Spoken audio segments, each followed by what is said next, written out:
Yo, c'est Vega et bienvenue pour la review du chapitre 16 de Boruto, To Blue Vortex. Alors c'est un chapitre qui est sympathique, on est dans une continuité du tome 4, et je crois que c'est le dernier chapitre du tome 4 d'ailleurs, où en fait l'histoire devient intéressante. Sauf qu'il y a un mais, ça manque de grandiose, ça manque de contexte. Je m'en plaignais, ça manque de personnages impliqués. Mais c'est expliqué au début du chapitre, mais en même temps tu voudrais que ça soit plus important, que le lore soit plus développé, etc.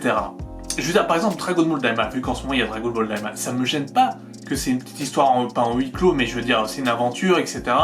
Et ils rencontrent des personnages, ils font du combat, enfin bref, il se passe des choses. C'est une vraie aventure. Là, on a l'impression qu'ils veulent en donner le moins possible, parce qu'ils ne savent pas où aller avec les personnages. Par exemple, là, Gaara est scellé et est mis en sécurité, et on verra pas le village de Suna. C'est ce qui me choque le plus. Je me suis dit, super, avec la preview qu'on a eue il y a quelques jours, on voit Ikonomaru à Suna avec les deux amis de Shinki, et on s'est dit, ils vont les accueillir, il y aura Kankuro, etc., ils vont parler de Gaara, que nenni Non, pas du tout. Ils arrivent, Konohamaru, j'avais raison que Sarada et Mitsuki seraient de la partie, donc ça, bon, j'avais raison. Sarada et Mitsuki sont de la partie, ils voient du coup les deux amis de Shinki, j'ai oublié leur nom, dont la fille dit à Sarada, tiens salut, ça fait longtemps, t'as changé de look, c'est pour ton mec, c'est pour entre guillemets, c'est pour Boruto quoi. Et elle fait non, c'est pas mon... C'est aussi le chapitre de Sarada et de Sumire. Bon, on en reviendra un petit peu plus tard. En tout cas, voilà, ils voient les deux Shinju.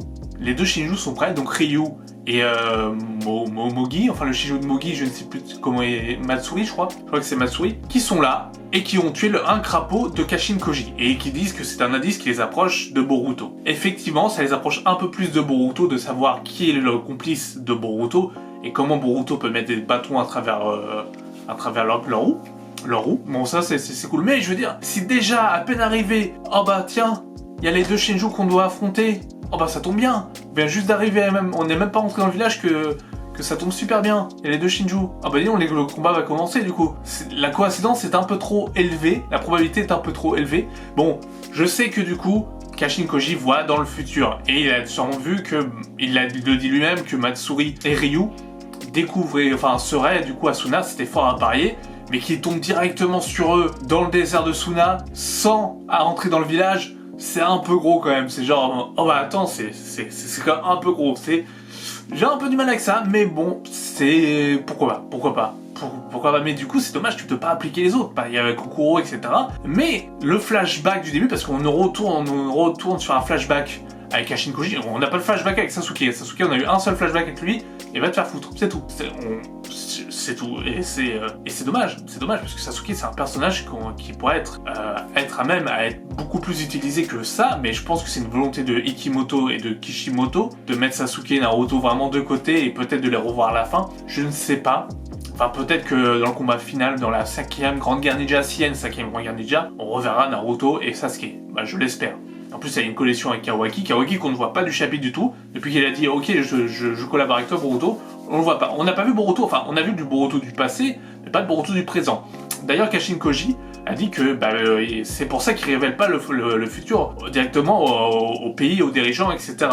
Voilà ce que je me disais dans les chapitres précédents. Je me suis dit « Mais Kashin Koji, si tu connais le futur, tu aurais pu tout changer en le disant directement à Naruto. » Et sa réponse à Kashin Koji, c'est oui, mais si je le balance de plus en plus à des personnes et que beaucoup de personnes sont au courant, ce futur va changer drastiquement. Oui, mais là tu parles de fin du monde, Kashin Koji. Tu parles de destruction du monde et de fin du monde avec les Shinju. Je pense que si tu changeais le destin drastiquement, ça serait peut-être l'opposé, ça serait peut-être bénéfique. T'aurais pu prendre le coup, dire vas-y, je vais prendre le pari de prévenir Naruto, etc., d'avoir une armée puissante, une coalition énorme avec Boruto, Naruto, Sasuke, Kawaki, Sarada, etc. et compagnie, Gaara, etc. Tous les villages, tu aurais pu faire une coalition énorme avec tous les villages, en disant il va se passer ça dans le futur, vous aurez cette technique-là dans le futur, et on va tous vous entraîner avant que les Shinju débarquent. Et là, ils auraient cueilli les Shinju, ils les auraient tués, et fin de l'histoire. Donc en fait, la réflexion de Kashin Koji est un peu débile.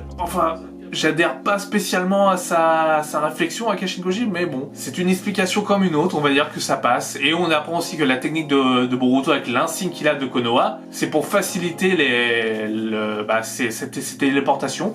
Et ces techniques, il a emprunté forcément à son grand-père Minato. Donc voilà, on a eu cette confirmation-là, et c'est assez intéressant. On a aussi l'histoire d'amour entre Sumire, Sarada et Boruto. Et oui, un triangle amoureux. Enfin, triangle amoureux. Est-ce que Boruto est amoureux de Sarada ou de Sumire? Je ne sais pas, il a l'air de s'en foutre de tout. Enfin, de tout. Sauf de sa mission, voilà. Mais en tout cas, Sumire dit à Sarada, devant Ada, tu savais ce que je ressentais pour Boruto, tu l'as quand même pris dans tes bras, etc. T'as pas fait attention à ce que je ressens moi, t'as été égoïste, etc. Et c'est vrai que Sarada, en même temps, c'est une Uchiwa. Tu t'attends à quoi? Tu t'attends à quoi avec une Uchiwa? Ah, qu'elle soit gentille, etc. Non, c'est une Uchiwa, forcément qu'elle est égoïste. Non, je déconne, je déconne, j'adore les Uchiwa, comme vous le savez. Donc voilà, j'aime bien les Uchiwa, mais c'était sympa. Alors Ada qui trouvait ça, la conversation si intéressante, qui était assez intéressante. Et elle n'utilise plus le Senringan en temps réel. Pourquoi? Parce que Bug, le Shinju de Bug, regarde à travers elle, et ça la dégoûte. Donc voilà, et elle a une petite conversation avec Shikamaru pour expliquer à peu près ce qui se passe, et il y a Kashin Koji qui apparaît des cheveux de Ada pour expliquer un peu à Shikamaru qu'en est-il du plan, qu'il faut ramener les gens à Suna, etc., qu'il faut se dépêcher, et Kashin Koji, Shikamaru dit, en fait t'es Kashin Koji, je sais que t'es Kashin Koji, etc. Shikamaru le sait, donc il décide d'obéir, et c'est une vraie conversation. Shikamaru est bien mis en avant, je veux dire, Ikimoto doit bien kiffer Shikamaru quand même, parce qu'il est bien mis en avant. Oh si, j'ai oublié, on a revu les deux vieux increvables, plus increvables que Naruto et Sasuke, qui sont là et qui disent que du coup ceux qui les traitent seront sévèrement punis, et ceux qui les aideront le seront aussi. Enfin, s'ils sont pas efficaces. Parce qu'on a vu le chef du pays du feu. Ça, très intéressant. Je crois que c'est la première fois qu'on le voit en manga, le chef du pays du feu. Parce que j'en ai pas le souvenir, mais peut-être qu'on l'a déjà vu auparavant. Mais pour moi, je pense que c'est la première fois que pour moi, c'est la première fois que je le vois. Peut-être que j'ai déjà vu, donc désolé. Donc voilà. Et l'information cruciale et mystérieuse, Boruto, comme Kashin Koji, est une singularité du destin. Voilà. Comme Ada. Ada aussi, puisque Kashin Koji dit, et je sais que tu m'écoutes, Ada. Enfin, la Ada du futur. Je sais que tu m'écouteras, donc tu es une singularité du destin. Voilà. Qu'est-ce que ça veut dire? J'en ai franchement aucune idée.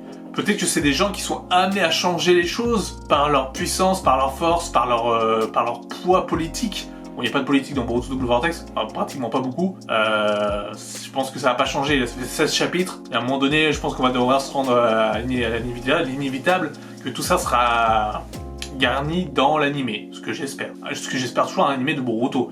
On n'a pas eu un animé de suite de Dragon Ball Super, peut-être qu'on n'aura pas d'animé de Boruto de suite. Peut-être pas, peut-être, je ne sais pas. Mais en tout cas, s'ils veulent capitaliser sur Boruto, ils peuvent encore le capitaliser sur l'animé. Donc voilà, un chapitre quand même intéressant. On est loin des débuts de Two Blue Vortex où c'était pas ouf, où c'était lent, rushé, lent et mais en même temps rushé, ils arrivaient à faire les deux. C'était pas intéressant. Que là, depuis le tome 4, ils se sont repris en main, c'est plus intéressant. Bon, il y a des facilités scénaristiques comme le truc Asuna, c'est une grosse facilité scénaristique. L'attaque des Shinju Asuna, donc pour faire la bagarre, etc. Mais au moins, ça fera avancer l'histoire et ça mettra pas des plombes à faire le truc. Même si j'aurais bien aimé un chapitre où ils rentrent dans Suna et ils voient comment ça se passe sans Gaara, etc.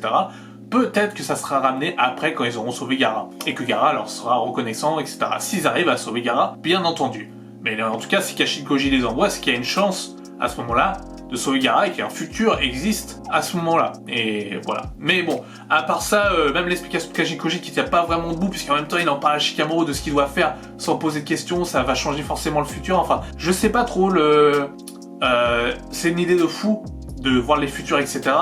Mais les explications dans ce chapitre-là sont vaseuses, sont pas claires. Donc c'est un chapitre un peu... c'est un bon chapitre, mais l'explication temporelle pour les 10 chemins, c'est un peu vaseux. C'est un peu sur ça que je vais terminer ma review. N'hésitez pas à liker, à commenter si vous avez aimé ce chapitre et à me dire ce que vous en avez pensé. Et moi je vous dis à très bientôt pour une nouvelle vidéo. C'était Vega pour vous servir et ciao.